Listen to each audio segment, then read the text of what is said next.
Dear Miss Love, ako nga pala si Daisy Ramos, 21 years old, third year college student sa isang universidad dito sa Maynila.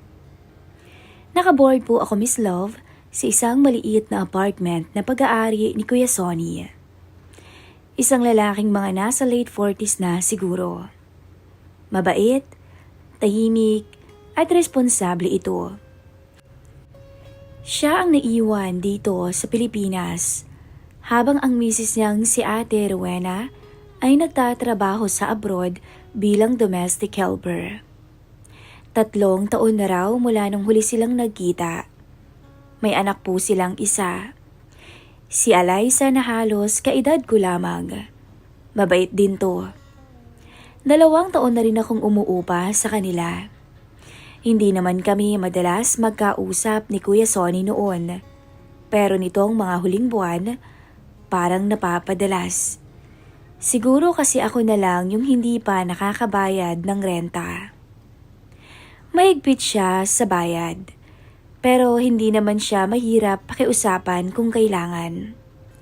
Kaso nga lang, ngayong buwan, talagang wala pa rin akong maibigay.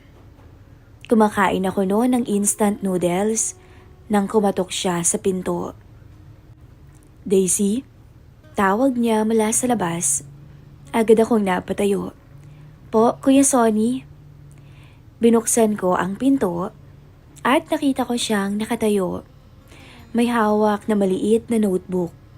Yung listahan ng mga nagbabayad ng upa. Medyo pawisan siya noon. Galing siguro sa pag-aayos ng kanyang motor. Maganda pa rin ang pangangatawa ni Kuya Sonny. Hindi mo nga aakalaing nasa 40 plus na siya.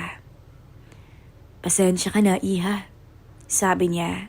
Kalmado pero seryoso ang tono. Naalala ko lang kasi na due date na ulit ngayong linggo. Wala ka pa rin bang maibibigay? Napayuko ako. Kuya Sonny, pasensya na ho talaga ha. Kasalukuyan pa akong naghahanap ng sideline eh. Siguro ho next week may maibibigay na ako. Huminga siya ng malalim.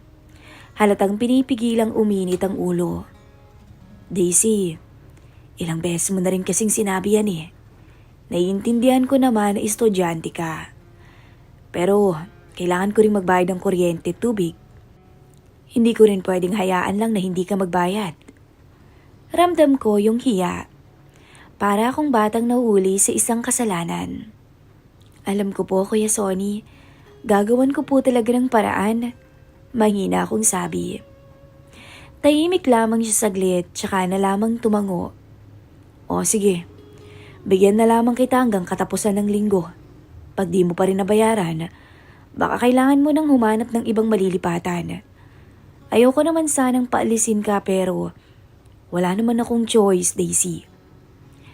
Tumango lang ako. Hindi ako makatingin. Opo, salamat po sa pangunawa. Pagkaalis niya, napaupo ako sa may kama. Para akong mababaliw sa kakaisip kung saan ako kukuha ng pera. Nasa probinsya ang mga magulang ko. Kapwa magsasaka. Hirap na rin sila doon. Hindi rin naman ako makautang sa mga classmate ko. Kasi pare-pareho lang naman kami ng sitwasyon. Kinabukasan, nagpa siya akong lumapit ulit kay Kuya Sonny. Gabi na noon. Mag-aalas 9 na. Alam kong gising pa siya dahil bukas pa ang ilaw ng garahe. Nakita ko siyang nag-aayos ng mga upuang plastik. Marahil galing sa paupahan. Kuya Sonny, mahina akong tawag. Paglingon niya medyo nagulat pa siya. Oh Daisy, bakit may problema ba? Lumapit ako. Halos kinakabahan. Kuya Sonny, gusto ko lang sanang humingi ng kahit konti pang palugit. Promise po, may inaasahan talaga akong ipapadala sa akin eh. Kaso, baka next week pa dumating. Pinagmasdan niya ako sandali. Kita ko sa mga mata niya na Napapagod na rin siya. Hindi madali ang ganito, Daisy. Hindi mo alam kung ilang beses na rin akong nagdahilan sa asawa ko sa abroad. Kapag tinatanong niya kung maayos bang upa rito, wala siyang alam na minsan ako nang bumubunot ng sarili kong ipon para lang di maputulan ng kuryente. Alam mo naman din kung anong trabaho niya. Nagpapakahirap siya doon. Kaya gusto ko lang din maging maayos dito. Tahimik lamang ako. Wala akong masabi dahil alam kong totoo lahat ng sinasabi niya. Kuya Sonny, kung gusto niyo ho, baka pwede ko naman po kayong tulungan dito. Sabi ko bigla. Maglinis o maglaba o kahit anong gawaing bahay. Kapalit lang ng kaunting bawas sa upa. Napaisip pa siya. Hindi naman sa ayaw ko, iha. Pero ayos lang kasi ako rito. Ako na lahat. Sanay na. Isa pa nandyan si Eliza. Tumango ako. Pero bago ako tuluyang lumakad palayo, narinig ko siyang muling nagsalita. Daisy, sabi niya sa mababang boses. Kailan mo nga ulit inaasahan yung pera? Siguro po next week. Baka sa Tuesday. Sige. Pero sana wag mo na akong paasahin, ha? Hindi na ho, Kuya Sonny. Promise po't gagawin ko ng paraan. Ngumiti siya ng matipid. Sige, magpahinga ka na.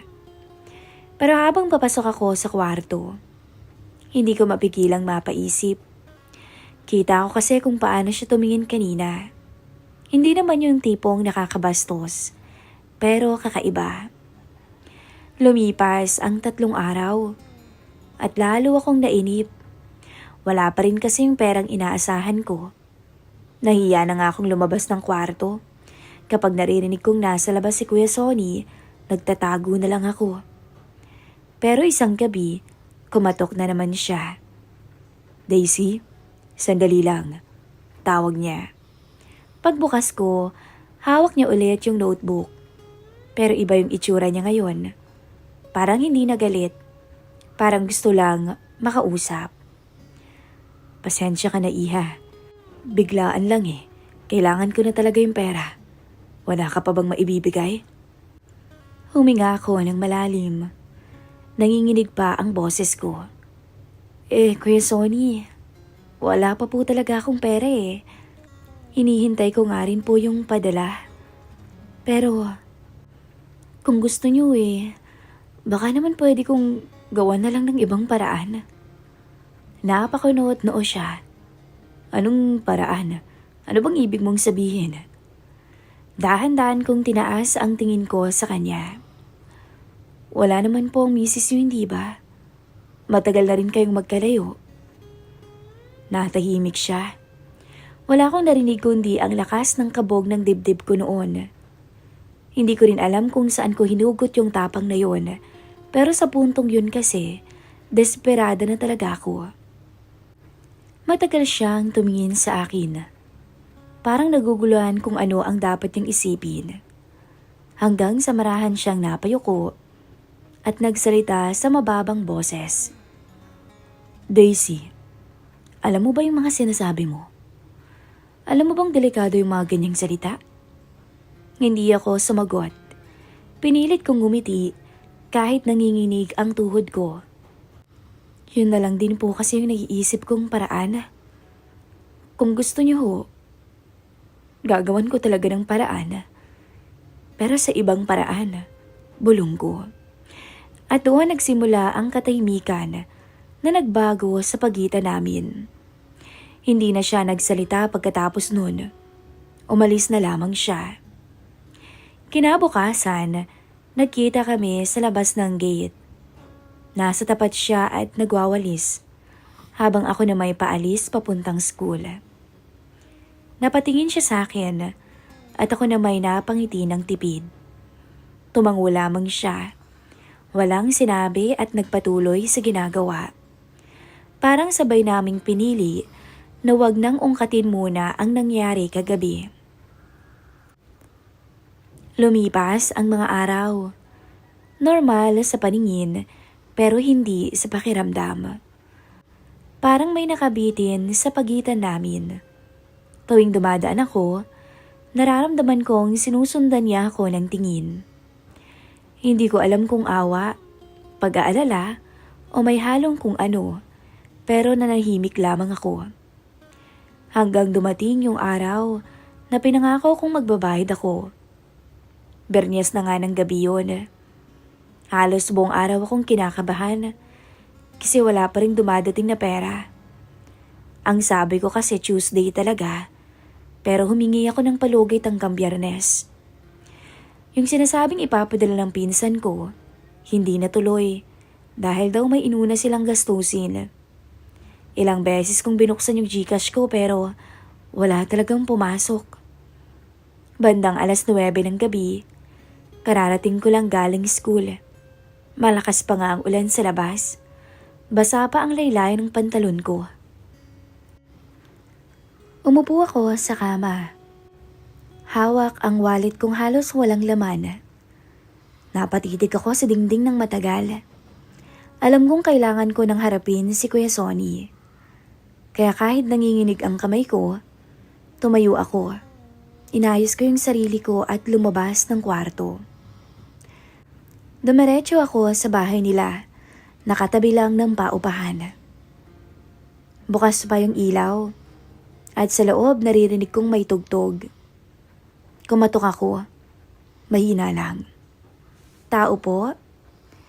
Kuya Sonny? Tawag ko. Ilang segundo, tapos bumukas yung pinto. "Oh, Daisy," sabi niya na medyo nagulat. "Ikaw pala." Pasensya na po Kuya Sonny." Sagot ko na halos hindi makatingin. "Pwede ho ba kitang makausap? Tungkol po sana sa bayad ko eh." Tumango siya. "O sige iha, dito lang tayo sa sala." Pero mabilis akong umiling. Kung maaari ho sana, pumunta na lamang kayo sa kwarto ko. Ayoko po kasing may ibang makarinig ng sasabihin ko eh." Napatigil pa siya. Kita ko sa mukha niya na parang may alam na siya. Pero pagkatapos ng ilang segundo, marahan siyang tumango. "Sige, sandali lang." Pagkalipas ng ilang minuto, naglakad siya papunta sa kwarto ko. Ako na may halos hindi makahinga sa kaba. Pagpasok niya, agad kong sinara ang pinto. Tahimik kami. Ang tanging tunog ay ang patak ng ulan sa bubong at ang mahihinang yabag sa sahig.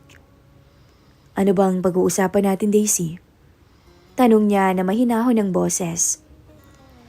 Huminga ako ng malalim. "Kuya Sonny, pasensya na talaga ah. Wala pa rin po kasi akong pera eh. Hindi rin ho dumating yung inaasahan ko. Wala po talaga akong maibibigay eh." Napayuko ako at halos mabasag ang boses ko. Ayoko naman pong umalis dito, pero wala na talaga akong ibang magagawa. Tahimik siya. Tumitig siya sa akin, seryoso pero hindi galit. "Akala ko ba makakabayad ka na ngayon, Daisy?" "Yun nga ho Kuya Sonny eh. Hindi ko naman po kasi inaasahan na hindi ho maipapadala yung pera. Nagka-emergency daw po kasi sila eh." Hindi ko na natapos ang sasabihin ko. Dahan-dahan akong lumapit sa kanya. Ramdam kong namumuuna ang luha sa gilid ng mga mata ko.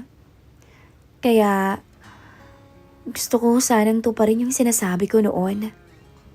Kung gusto niyo ho. Napatingin siya sa akin at tila natigilan. "Anong sinabi mo?" "Yung tungkol ho sa ibang paraan na pwede kong gawin." Mahina akong sabi. "Ayoko po kayong lokohin, Kuya Sonny. Alam kong mali pero wala na po akong ibang mapagkukunan. Kung gusto niyo ho, yun na lang yung gawin natin." Umiling siya agad. Marahan pero mariin. "Daisy, wag mo nang sasabihin yan. Hindi mo kailangan gawin to." "Pero Kuya Sonny," pinutol ko siya. Halos umiiyak na ako. Wala po talaga akong maibibigay. Saan po ako pupunta kung mapapaalis ako? Baka hindi na ho ako makapagtapos. Konting-konti na lang po. Makakapagtapos na ako ng pag-aaral ko. Hindi mo kailangang umabot sa ganito. Sagot niya. Lumapit siya. Hindi mo kailangang ibaba ang sarili mo dahil lang sa upa. Sa loob-loob ko, alam kong hindi yon ganun kadali. Madaling sabihin pero mahirap. Nakita kong napatingin siya saglit sa gilid. Parang nag-iisip. Siguro gulong-gulo na rin ang isip niya katulad ko. Tahimik lang kami pareho ng ilang sandali. Ang ilaw ko ay malamlam at ang lamig ng hangin mula sa labas ay sumisingaw sa bintana ko. Parang pinipigilan ng gabi ang kahit na anong salita. Kuya Sonny, tawag ko ulit ng mahina lang. Kung gusto nyo, wala na tayong kailangang pag-usapan. Ako na lamang po ang bahala sa inyo. Hinawakan niya ang ulo niya. Na tila ba sumasakit na at halatang gulong-gulo na. Daisy, tigilan mo na to. Hindi ako ganong klaseng lalaki. Alam ko po. Sabi ko sabay ngiti kahit nanginginig. Kaya nga mas lalo kong nahihiya sa inyo eh. Pero hindi ko na rin po kasi alam kung anong gagawin ko. Ayoko rin naman pong mawala yung tiwala niyo sa akin. Huminga siya ng malalim. Tsaka tumingin sa akin ng diretso. Hindi kita paalisin. Pero gusto ko ng malinaw. Ayoko ng ganitong usapan. Naiintindihan mo ba? Tumango ako.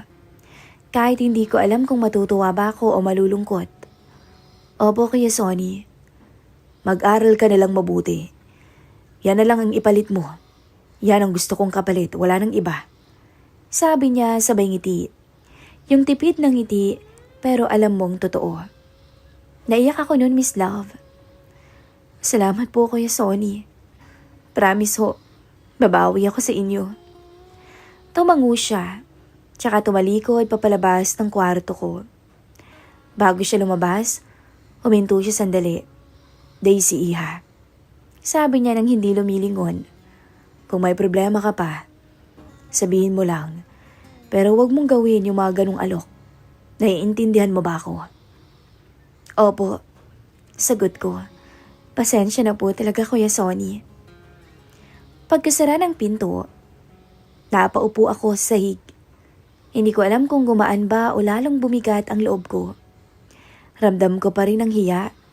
Pero kasabay nun, Miss Love, may kakaibang respeto na umusbong sa pakiramdam ko. May respeto akong nararamdaman kay Kuya Sonny. Gabi na nang tuluyan akong nakatulog. Sa labas ay patuloy pa rin ang pag-ulan. Sa isip ko, paulit-ulit ang mga salitang sinabi niya. Mag-aral ka na lang ng mabuti. Yun ang gusto kong kapalit. Hindi ko alam kung yun na nga ba ang katapusan ng problema ko. O simula pa lang ng mas komplikadong damdamin.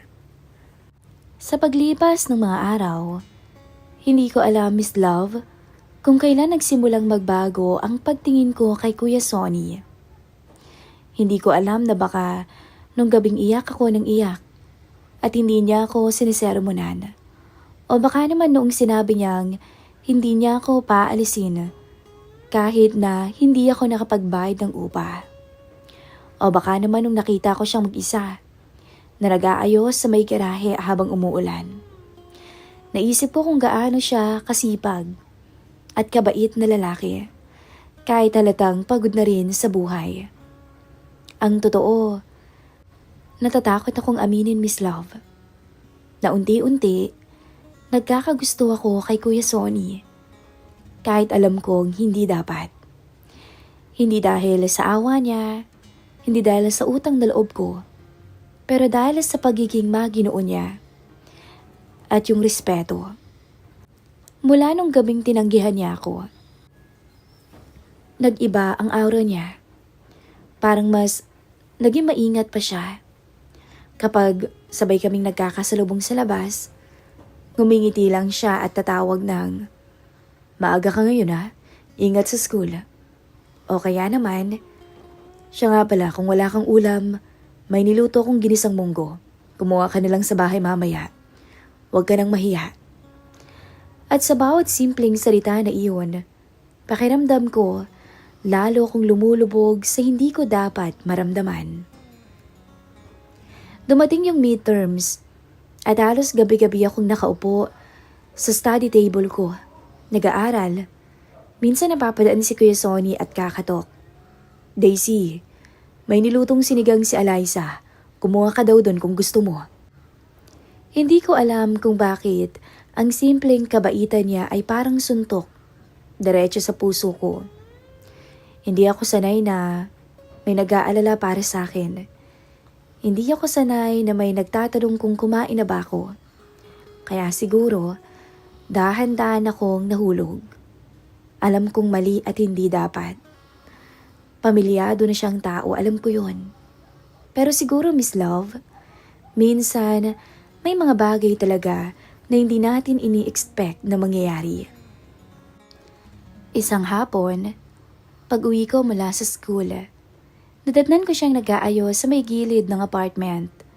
Pawisan siya noon at nakasando lang. Kuya Sonny, tulungan ko na ho kayo, sabi ko. Umiling siya agad. Nako, hindi na Daisy, magpahinga ka na.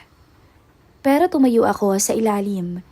Hinawakan ko yung hagdan para siguraduhin hindi siya matumba.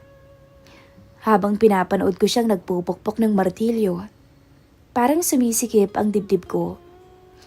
Hindi naman siya yung perpektong lalaki. Hindi naman siya yung lalaking titilian ng mga babae dahil gwapo. Pero siya naman yung lalaking napakalaki ng respeto. At doon, alam kong umiibig ako sa kanya. Mabilis lumipas ang mga buwan.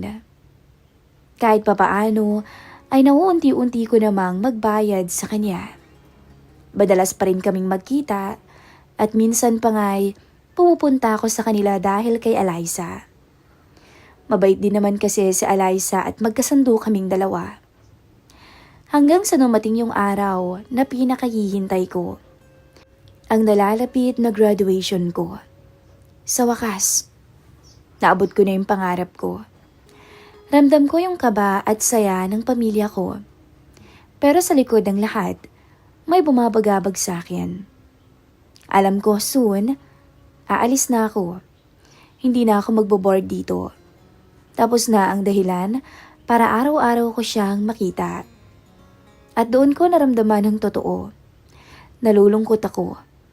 At ayoko sanang mawala dito sa bahay. Ayokong mawala si Kuya Sonny sa buhay ko. Gabi bago ang graduation, hindi ako makatulog.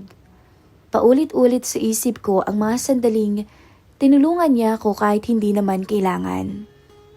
Lalo na yung mga sinabi niya noon na mag-aral ka ng mabuti. Napangiti ako habang iniisip ko yun. Pero may kirot din dahil pakiramdam ko, yun na ang pinakamalapit naming naging usapan tungkol sa amin. 10:00 na nang lumabas ako ng kwarto ko. Nakasando lamang ako at short na maiksi. Tapos suminga ako ng malalim. Nasa labas si Kuya Sonny noon, nakatambay pa. Kuya Sonny, tawag ko. Napatingin siya. Uy, Daisy, gising ka pa? Hindi lang ho makatulog. Pwede po ba tayo mag-usap? Tumango siya.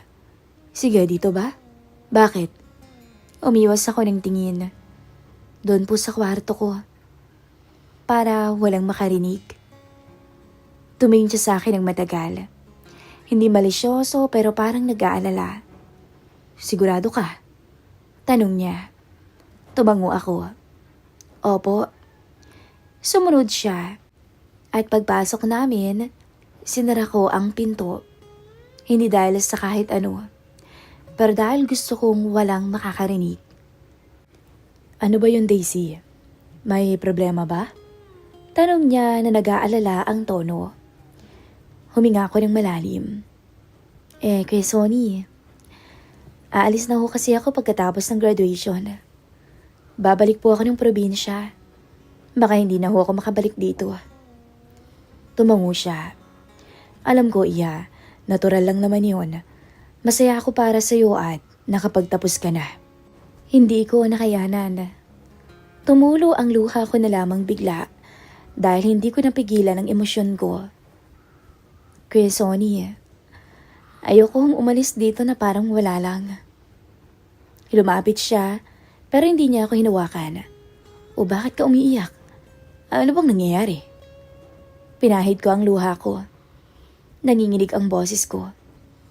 Kuya Sonny, gusto ko kita. Natigilan siya.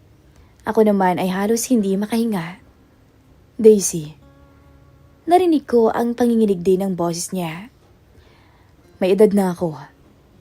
Matanda na ako. Huwag mong sabihin yan. Baka naman na-attach ka lang. Matagal na po akong sigurado. Matagal na po. Sabi ko. Umiling siya at ramdam ko ang hirap niya. Daisy, may asawa ako. Hindi ako pwedeng, alam ko, putol ko. Pero hindi ko kailangan ng relasyon kay Sonny. Hindi ko kailangan ng pangako. Hindi ko rin kayo pipilitin na magtaksil. Nagsalubong ang kilay niya. Kung ganun ano bang hinihingi mo? Huminga ako ng malalim. Tinapangan ang puso ko. Isang gabi lang, Kuya Sonny. Isang gabi lang po bago ko umalis. Remembrance mo na sa akin. Regalo mo na sa akin ngayong graduation ko. Gusto ko lang maramdaman na minsan sa buhay ko, naging espesyal ako sa ating dalawa. Nagkatinginan kami. Tumingin siya sa may sahig at halos hindi makapagsalita. Daisy, hindi naman yata tama yung hinihingi mo. Hindi nga po. Sagot ko. Nangingiti habang umiiyak. Pero hindi ko po to hinihingi para sirain ang buhay niyo. Hinihiling ko to para sa akin. Gusto ko kayo, Kuya Sonny. At pagkatapos nito, hindi na ako babalik. Hindi ko kayo guguluhin. Hindi ko kayo hihingin. Hindi ko na kayo hahawakan. Wala pong kapalit. Hinawakan niya ang sentido niya. Halatang naglalaban ang puso at isip. Daisy, hindi kita sasamantalahin kahit kailan. Lumapit na ako. Isang hakbang ang layo mula sa kanya. Pero hindi ko pa siya hinawakan. Kaya nga ikaw yung minahal ko eh. Natahimik siya. At sa unang pagkakataon, tumingin siya sa akin nang hindi tumatakbo, nang hindi umiiwas, nang hindi tumatanggi. Daisy, mahina niyang sabi. Magsasalita pa sana siya nang pigilan ko siya. Gamit ang labi ko. Opo, Miss Love. Hindi ko na rin kinaya. Hinalikan ko ang labi niya. Mainit at matagal. Mahirap isipin na nagkagusto ako sa lalaking malaki ang agwat ng edad sa akin. Pero yun ang totoo. Gusto ko siya. Kahit alam kong mali. Nagtagal yung halikan namin. Pagkatapos sinabi ko sa kanya na pumayag na kayo. Alam ko naman na matagal na rin hindi nakakauwi ang asawa ninyo. Minsan, kailangan nyo ring sumaya. At ako nang bahala doon. Isang regalong ibibigay ko sa lahat ng tulong na ginawa mo para sa akin. At doon, dahan-dahan kong kinalas ang lahat sa akin, Miss Love. Napatitig pa nga siya. Hanggang sa alam kong hindi na rin niya kinayang tumanggi. Daisy, okay lang Kuya Sonny. Isang gabi. At doon nangyari, Miss Love, ang isang gabing hindi ko makakalimutan. Isang gabing tumatak sa isip ko. Isang gabing pagkakasala ko sa kanyang misis.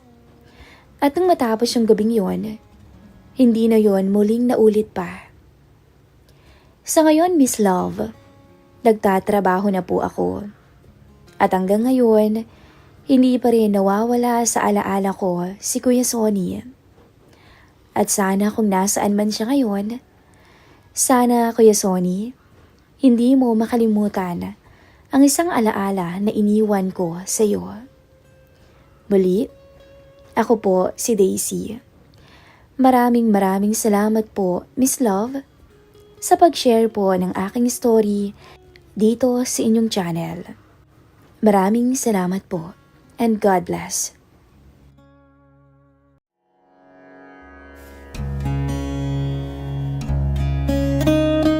Hindi ko akalaing darating ako sa puntong ito na ang taong tinuturing kong pangalawang ama noon ay magiging pangalawang asawa ko. Ako po si Aika, 30 years old, isang simpleng babae na lumaki sa probinsya. May pangarap, may takot, at sigit sa lahat, marunong akong magmahal ng totoo. Maganda naman ako, Miss Love. Maputi at may maamong muka. Medyo chubby ang pangangatawan. Ang asawa ko ay si Vincent, 34 anyos. Siya ang unang lalaking minahal ko at siya ang unang lalaki sa buhay ko. Mabait siya at maalaga, masipag at responsable noong una. Kaya naman hindi na ako nagdalawang isip nang pakasalan ko siya 5 taon na ang nakakalipas. Pero sabi nga nila, hindi mo talaga lubos na makikilala ang isang tao hanggat hindi mo siya nakakasama sa iisang bubong, hanggat hindi kayo sinusubok ng panahon. At doon nagsimulang magbago ang lahat. Sa umpisa okay pa kami. May maliit kaming negosyo, sapat para mabuhay. Hanggang sa dumating ang mga problema. Pagkakautang, stress, at kung ano-ano pang hindi namin inaasahan. Unti-unti, nag-iba si Vincent. Naging mainitin ang ulo. Madalas wala sa bahay. At kapag nandyan, parang hindi na siya yung lalaking pinakasalan ko. Doon naman pumasok sa eksena si Ninong Benji. Si Ninong Benji ay 56 years old na, Miss Love. Ninong siya sa kasal namin ni Vincent. Matagal na siyang kaibigan ng pamilya nila. May kaya sa buhay, may sariling negosyo, at maaasahan siya. Sa totoo lang, tinitingala ko siya. Hindi lang dahil sa husay niya at sa edad niya, kundi dahil sa paraan niya ng pakikipagsalamuha. Napakakalmado niya at parang lagi siyang may solusyon sa mga problema. Noong nagsimula kaming malubog sa utang, si Ninong Benji ang unang tumulong. "Huwag kang mag-alala, iha," sabi niya sa akin noon habang nasa sala kami. "Malalampasan niyo rin yan. Nandito lang naman ako kung kakailanganin niyo ng tulong." Simpleng salita pero ramdam ko yung sincerity. Doon ko mas nakilala ang side niya na hindi ko napapansin dati. Maalaga siya, mapagbigay, at higit sa lahat marunong siyang makinig. Isang gabi, nag-away na naman kami ni Vincent. Tungkol sa pera na naman. Gusto niyang umutang ulit kahit hindi pa kami nakakapagbayad sa dati. "Wala ka namang naiintindihan," sigaw niya sa akin doon. Lubog na tayo sa utang, Vincent. Tama na. Mali na yung ginagawa mo. Itigil mo na yung pagsusugal mo dahil lalo tayong lulubog. Hindi rason ang magsugal para mabawi mo yung pera. Hindi ko na napigilan ang luha ko noon. Umalis siya ng bahay at iniwan akong mag-isa. Hindi ko alam kung bakit, pero ang unang taong naisip kong tawagan noon ay si Benji. Hindi siya nagdalawang isip. Makalipas ang ilang minuto, dumating siya. "Anong nangyari, Aika?" Tanong niya habang inaabutan ako ng tubig. Hindi ko na napigilan ang sarili ko. Umiyak ako nang umiyak sa harapan niya. Lahat ng sama ng loob, pagod at takot, ibinuhos ko. Tahimik lang siyang nakikinig. At nang matapos ako, tsaka siya nagsalita. "Hindi ka dapat nasasaktan ng ganyan." Mahina niyang sabi. Napatingin ako sa kanya noon at sa mga mata niya nakita ko ang pag-aalala. Hindi ko alam kung anong pumasok sa isip ko noon, pero sa gabing yon, parang may nagbago. Hindi ko siya nakita bilang ninong. May kakaibang init sa presensya niya. Isang pakiramdam na matagal ko nang hinahanap pero hindi ko mahanap sa sarili kong asawa. Salamat ho, Ninong. Sabi ko na pilit na pinapakalma ang sarili. Ngunit siya, nandito lang ako palagi. Sa mga sumunod na linggo, mas naging madalas ang pag-uusap namin. Minsan sa chat, minsan sa tawag, minsan personal. Hindi ko na malayan na unti-unti rin ako nasanay sa presensya niya. Sa tuwing wala si Vincent, sa tuwing nag-aaway kami, siya ang kasama ko. Siya ang kausap ko. Siya ang takbuhan ko. Hanggang sa dumating ang araw na tuluyang nagbago o nagpabago sa takbo ng buhay namin. Naaksidente si Vincent. Isang gabing umuulan. Galing daw siya sa inuman. Kasama ang mga kaibigan niya. Dahil natalo na naman daw.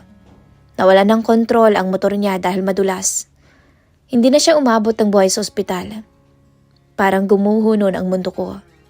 Hindi ko alam kung paano ako magsisimula ulit. Sa burol, halos wala akong maramdaman. Para akong namanhid. Nakaupo lang at nakatingin sa kawalan. At sa lahat ng taong nandun, iisa lang ang hindi umalis sa tabi ko. Si Ninong Benji. Aika, mahina niyang tawag habang hinahawakan ng kamay ko. Kaya mo to. Hindi kita pababayaan, tutulungan kita. Sa unang pagkakataon, matapos ang trahedyang nangyari, napaiyak ako. Pagkatapos mailibing si Vincent, lalo akong nawalan ng direksyon. Napakatahimik na ng bahay. Walang kausap, walang kasama. Pero hindi niya ako iniwan. Araw-araw siyang dumadalaw. Minsan magdadala ng pagkain, minsan makikipagkwentuhan lang. Hanggang isang gabi. Nag-iisa ka dito? Tanong niya habang nakatayo sa pintuan. Tumango ako. Sandali siya nag-isip bago nagsalita. Kung okay lang, pwede ba kitang samahan kahit sandali? Hindi ko alam, pero hindi ako tumanggi. Naupo kami sa may sala. Alam kong mahirap to, Aika. Pero huwag mong isiping nag-iisa ka. Napatingin ako sa kanya. At sa pagkakataong yon, hindi ko napigilan ang sarili ko. Lumapit ako at niyakap siya. Hindi ko alam kung ilang segundo o minuto yon. Basta ang alam ko, sa yakap na iyon, nakaramdam ako ng kakaibang kapayapaan. Isang bagay na matagal ko nang hindi nararamdaman. At nang maghiwalay kami, nagkatitigan kami. Punong-puno ng hindi masabi. At doon ko napagtanto. Alam kong mali. Pero bakit ayokong pigilan ang namumuong tensyon sa pagitan namin? Pasensya ka na, Ninong. Mahina akong sabit umatras ng kaunti. Hindi siya nagsalita agad. Tinitigan niya lamang ako. At sa mga mata niya, may nakita akong hindi inaasahan. Hindi lang pag-aalala, kundi damdamin. Hindi ko alam kung anong mararamdaman ko. Takot, guilt, o kakaibang pananabik. Sa gabing yon, unang best kong kinwestiyon ang sarili ko. Hanggang saan ko paninindigan ng tama, kung ang puso ko unti-unti nang kumakawala. At doon nagsimula ang hindi ko kailanman inakalang mangyayari sa buhay ko. Ang relasyon sa pagitan ko at kay Ninong. Hindi ko akalaing pagkatapos ng lahat ng nangyari, may isang taong handang buuin ulit ang buhay ko. Kahit hindi nakasama ang asawa ko. Si Ninong Benji. Pagkatapos mailibing ni Vincent, sunod-sunod na problema ang humarap sa akin. Mga utang na naiwan niya, mga taong naniningil, at ang pangamba kung saan ako magsisimula ulit. Halos hindi ako makatulog sa kakaisip gabi-gabi. Pero isang araw, dumating si Ninong Benji na may dalang balita. Yung mga utang ni Vincent, ako nang bahala. Parang tumigil ang mundo ko sa narinig ko. Po? Ninong, hindi ho pwede. Ang laki-laki nun. Huwag mo nang isipin yun. Ayoko namang makita kang naghihirapan dahil sa mga utang na hindi naman ikaw ang may gawa. Hindi mo yun kasalanan. Napaluwa ako. Hindi ko alam kung anong sasabihin. Pero, Ninong, bakit niyo ho to ginagawa? Mahina akong sabi. Tumingin siya sa akin ng diretso. Dahil importante ka sa akin, Aika. Hindi ko alam kung bakit, Pero iba ang dating ng mga salitang yun. Isa pa, dagdag niya, ayoko rin nakatambay ka lang dito. May negosyo naman ako. Alam mo naman yun. Kailangan ko rin ng mga taong mapagkakatiwalaan. At gusto kitang kunin doon. Tutulungan kitang makapagsimula ulit. Hindi ko na napigilan ang pag-iyak ko. Tumango lang ako habang pinupunasan ng luha. Salamat, Ninong. Hindi ko alam kung paano ko babawi sa inyo. Ngumiti siya ng bahagya. Hindi mo na kailangang bumawi. Pero sa paraan ng pagkakatitig niya sa akin, para bang may ibang ibig sabihin ang mga salitang yon. Lumipas ang mga araw, unti-unti kong tinanggap ang bagong takbo ng buhay ko. Araw-araw pumapasok ako sa opisina niya. At doon ko siya mas lalong nakilala pa. Hindi lang bilang ninong, kundi bilang isang lalaki. Isang lalaking disiplinado at matalino. At may kakaibang charm na hindi ko napapansin noon. Minsan, nahuhuli ko siyang nakatingin sa akin.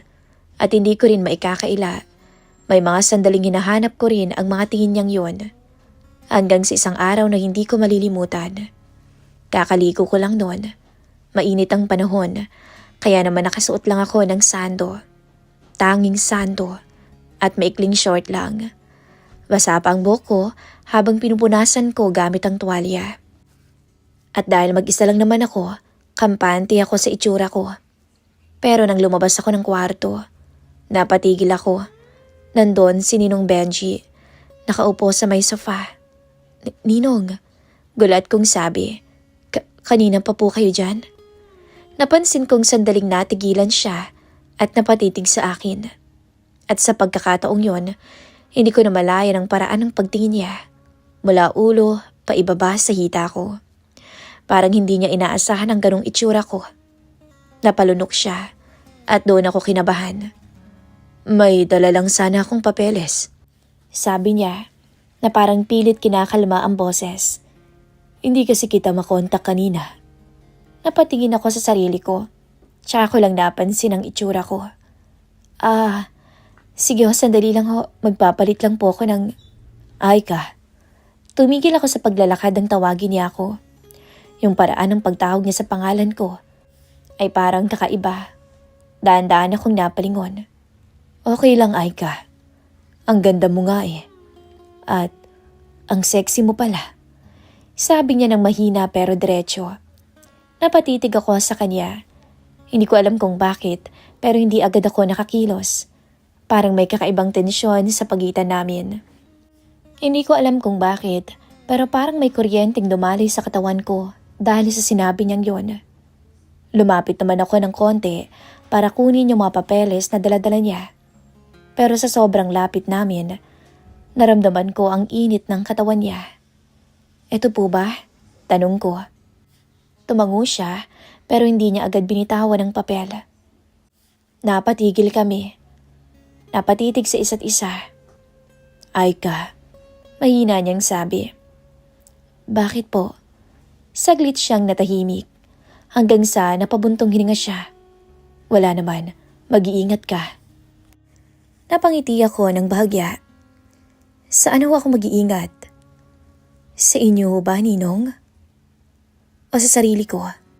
Napakunot ang noo niya. Sa akin siguro. Kasi kung akong tatanungin mo, nahihirapan na ako. Napatigil ako. Sa ano? Saan kayo nahihirapan? Daan-daan siyang tumayo. At doon ko lalong naramdaman ang presensya niya. Sa pag-iwas, diretsong sagot niya. Parang tumigil ang mundo ko. At sa pagpipigil. Hindi ko alam kung matatakot ba ako o kikiligin. Hindi po ba malito? Mahina akong tanong. Tinitigan naman niya ako. Mali kung may asawa ka pa. Pero ngayon, hindi na malito. Matagal na akong may nararamdaman sa'yo. Anya, wala akong nasabi. Dahil sa unang pagkakataon, hindi ko na kayang itanggi sa sarili ko kung anong nararamdaman ko. Hindi na lang ito utang na loob. Hindi na lang ito respeto. May iba na. At ikaw, tanong niya, ano bang nararamdaman mo? Hindi ko alam kung saan ako kukuha ng lakas ng loob Pero sa mga sandaling iyon, pinili kong maging totoo. Hindi ko na rin po alam. Pero hindi na tutulad ng dati. Tahimik lang siya. Pero ang mga mata niya, parang may desisyon na. At kung hindi na natin pigilan, tanong niya. Napapikit ako sandali. Alam kong hindi dapat. Pero bakit parang gusto kong sumugal? Pagmulat ko ng mga mata ko, nakita kong nakatingin siya at naghihintay ng sagot. At doon ko na-realize, hindi lang pala siya ang nahihirapan. Pati ako rin. At ang tanong na matagal ko nang iniiwasan, handa ba akong tahakin ng ibang landas? O hayaan ko na lang ang sarili kong tuluyang mahulog sa lalaking hindi ko dapat mahalin? Mabilis lumipas ang mga araw. Isang gabi, overtime ako sa opisina. Halos lahat sila nakauwi na. May tinatapos akong reports noon at pilit kong inuubos ang oras para hindi ako umuwi agad. Ayokong mapag-isa sa bahay. Masyado lang akong malulungkot. Hanggang sa biglang bumukas ang pinto. Aika, napatingin ako. Sininong Benji? Oh, hindi pa ho kayo umuwi? Tanong ko na biglang kinabahan. Umiling siya habang papalapit sa mesa ko. Ikaw nga, andito pa eh. Sagot niya, overtime ka? Opo, may hinahabol lang. Sagot ko. Tumigil siya sa tapat ng mesa ko. Hindi siya nagsalita kaagad at nakatingin lang. Sa paraan ng tingin niya, parang hindi trabaho ang nasa isip niya. Bakit po ganyan kayong makatingin ngayon? Hindi ko napigilang itanong. Napangiti siya ng bahagya. Pwede bang tanggalin mo na yung po at ninong? Sabi niya. Napalunok naman ako. Sige. Benji, may hina akong sabi. Parang may kung anong nag-ship sa hangin. Oh, bakit nakatitig ka na naman ng ganyan? Tanong ko. Wala naman. Ang ganda mo kasi. Diretsong sabi niya. Parang tumigil ang oras. Hindi ka ba natatakot dito? Mag-isa ka lang. Dagdag pa niya. Napayuko naman ako. Pilit tinatago ang ngiti. Hindi naman. Lumapit pa siya. Hanggang sa halos katabi ko na siya sa may upuan. Delikado dito. Bulong niya. Bakit naman magiging delikado dito? Tanong ko kahit alam ko na ang sagot. Kasi baka mamaya may gumawa sa'yo dito nang hindi mo inaasahan. Napatingin ako sa kanya. Baka naman ikaw yung tinutukoy mo ha? Sagot ko na may halong biro pero may katotohanan. Ngumiti siya. Pwede din naman, pero depende pa rin kung papayag ka ba. Hindi ko na alam kung saan ko nakuha ang lakas ng loob, pero hindi ako umatras sa biroang yon. Ramdam ko ang tibok ng puso ko, malakas at mabilis. Dahan-dahan niyang hinawakan ng kamay ko na nasa ibabaw ng mesa. Aika, mahina niyang tawag. Hanggang tingin na lang ba tayo? Napapikit ako sandali. Alam kong ito na yon, yung puntong hindi ka na makakaatras. Pagmulat ko ng mga mata ko, nakatingin siya at naghihintay. At kung hindi na, sagot ko. Hindi na siya nagsalita. Sa halip ay mas lumapit pa siya, hanggang sa halos wala ng pagitan sa amin. At sa gabing iyon, sa mismong mesa kung saan ako nagtatrabaho. Hindi na namin napigilan ang mga sarili namin. Binuhat niya ako at pinaupo roon. Ramdam ko ang medyo magaspang niyang kamay na humahaplos sa hita ko. Doon namin unang inamin sa isa't isa, hindi na sa salita kundi sa kilos, ang matagal na naming tinatanggi. Hindi ko na naisip kung tama ba o mali. Ang alam ko lang, gusto ko siya.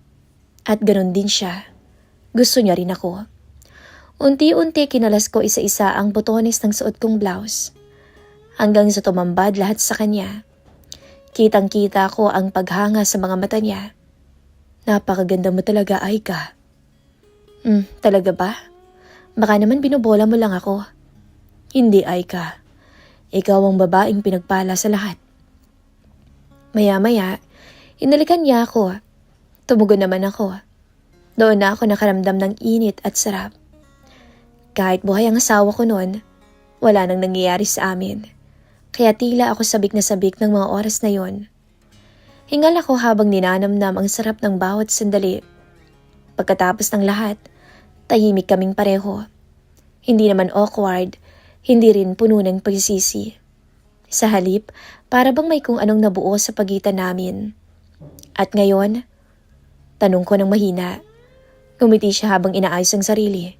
At ngayon, iaatid na kita. Sagot niya. Natawa ko ng kaunti. Parang wala lang nangyari sabi ko sa kanya. Lumapit siya ulit. Bahagyang yumuko para magpantay ang mukha namin. Meron. At hindi ko yun makakalimutan. Bulong niya. Napalunok na naman ako. Ako rin. Hindi ko yun makakalimutan. Sagot ko.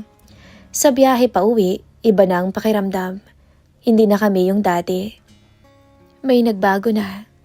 Pagdating sa bahay, akala ko magpapaalam na siya. Pero hindi siya agad umalis. Pwede pa ba akong pumasok? Tanong niya. Tinitigan ko naman siya. Dapat nga, hindi na ako pumayag. Pero sige pa rin ang sagot ko. Pagpasok namin sa loob, tahimik ulit. Pero ibang klaseng katahimikan. Yung parang may init. Parang may inaasahan kaming mangyayari ulit. Aika, tawag niya. Tumingin ako. Bakit? Hindi na siya nagsalita. Sa halip ay hinawakan niya ulit ang kamay ko. Mas mahigpit pa. Tapos niyakap niya ako sa bewang na para bang ayaw na akong bitawan. Parang ayoko nang iwan ka dito. Sabi niya. Ngumiti naman ako. At parang ayoko na rin napaalisin ka. Sabi ko pa. At doon, para kaming bagong mag-asawa na matagal na nasabik sa isa't isa. Walang halong pag-aalinlangan, walang takot sa sasabihin ng iba. Kami lang. Sa gabing yun, hindi na namin pinigilan ang mga sarili namin.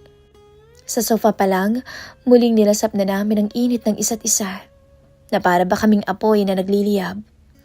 Sa bawat haplos, sa bawat halik niya, lalo akong nababaliw.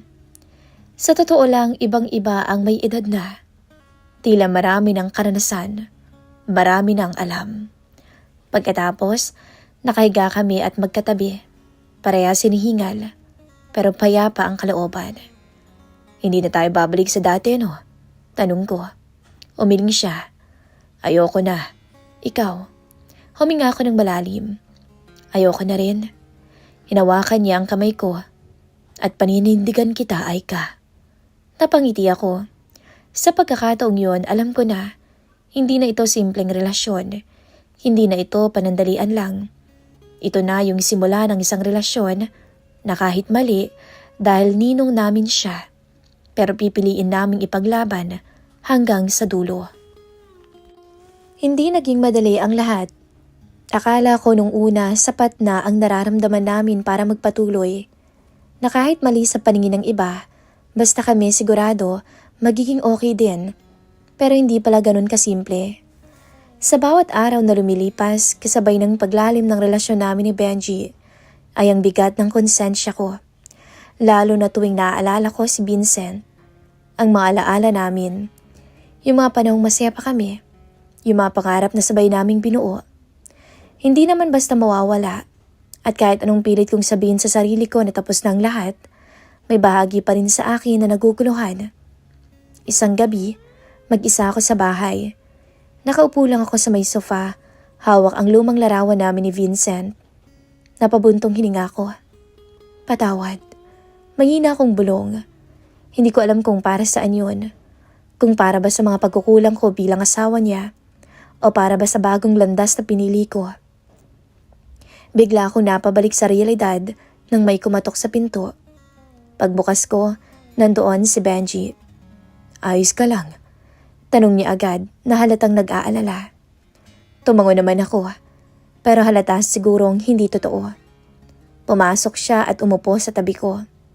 Napansin niya na hawak ko ang litrato.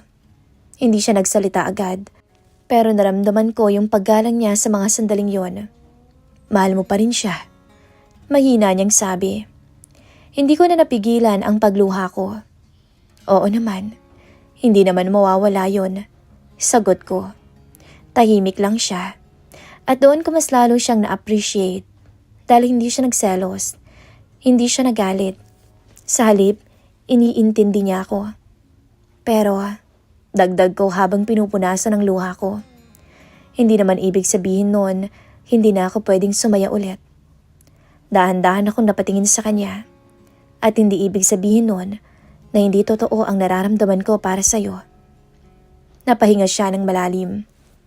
Aika, ayokong maging dahilan ng guilt mo. Umiling ako. Hindi ikaw ang dahilan. Sagot ko.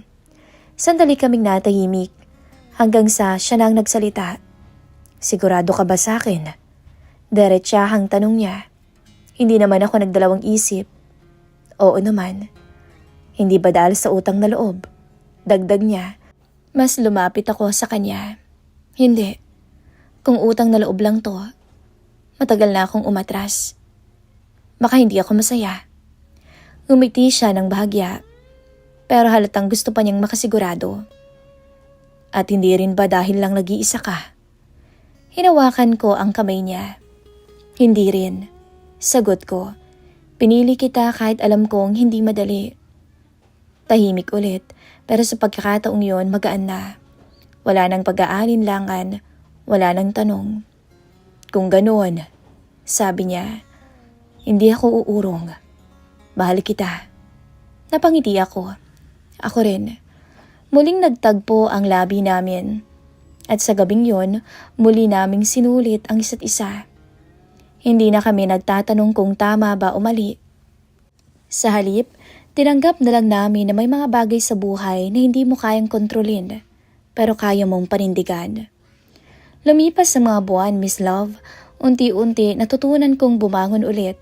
Sa tulong ni Benji, hindi lang ako nagkaroon ng trabaho, nagkaroon din ako ng bagong direksyon sa buhay. Mas naging involved ako sa negosyo niya, natuto at lumago, at higit sa lahat naging mas matatag. Sa opisina, hindi na namin kailangang magpanggap. Hindi man kami lantad sa lahat pero hindi na rin kami nagtatago. Yung mga taong malapit sa amin unti-unti ring nakaunawa. Hindi man lahat sumang-ayon pero tinanggap nila. Isang hapon, habang nasa opisina kami, bigla niya akong tinawag. Aika, pwede ka ba sandali? Lumapit ako sa kanya. Bakit po? Ay bakit? Ngumiti siya. May papakita lang ako. May nilabas siyang maliit na kahon mula sa drawer. Kinabahan ako. Benji, ano yan? Hindi siya sumagot kaagad. Sa halip, tumayo siya at humarap sa akin. Aika, seryoso niyang sabi. Alam kong hindi naging perpekto ang simula natin. Tahimik lang akong nakatingin sa kanya. Pero kung may isang bagay akong sigurado, dagdag pa niya, yun ay ayokong matapos to. Dahan-dahan niyang binuksan ang kahon at doon ko nakita ang isang simpleng singsing. Hindi ko napigilan ang pagluha ko. Hindi ko man mababago ang nakaraan, sabi niya, pero gusto kong buuin ang hinaharap kasama ka. Hindi ako agad nakapagsalita. Halo-halong emosyon ang naramdaman ko. Gulat, saya, takot. Pero higit sa lahat, kapayapaan. Sigurado ka ba? Tanong ko na nanginginig ang boses.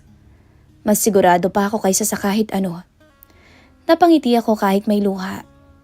At ako, dagdag ko, sigurado rin ba ako? Tanong ko sa sarili ko. Ikaw lang ang makakasagot niyan. Natatawa niyang sabi. Huminga ako ng malalim. Naalala ko ang lahat. Ang sakit, ang pagkakamali at ang takot. Pero naalala ko rin ang lahat ng dahilan kung bakit ako nandito ngayon, kung bakit ako lumaban, kung bakit ako bumangon. At oo, sagot ko nang nakangiti. Sigurado na ako.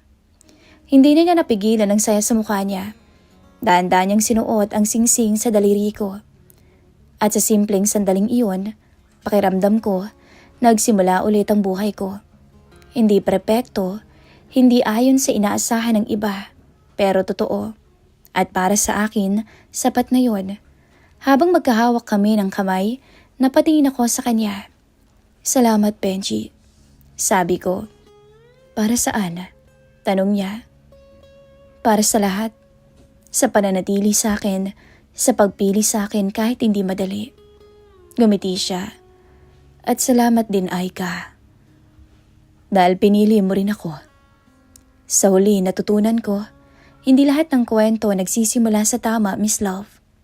Minsan, sa pagkakamali pa nga nagsisimula ang totoong pagmamahal. At kahit gaano pa kagulo ang naging daan, kung pareho kayong handang panindigan ng isa't isa, makakahanap kayo ng sariling paraan para maging masaya. At sa pagkakataong to, pinili ko ang sarili ko at ang lalaking handang mahalin ako ng buong buo. Kahit pa ninong namin siya sa naging kasal namin ng dati kong asawa. Hanggang dito na lamang po, Miss Love, ang maiksing kwento ng aking buhay. Thank you so much and God bless.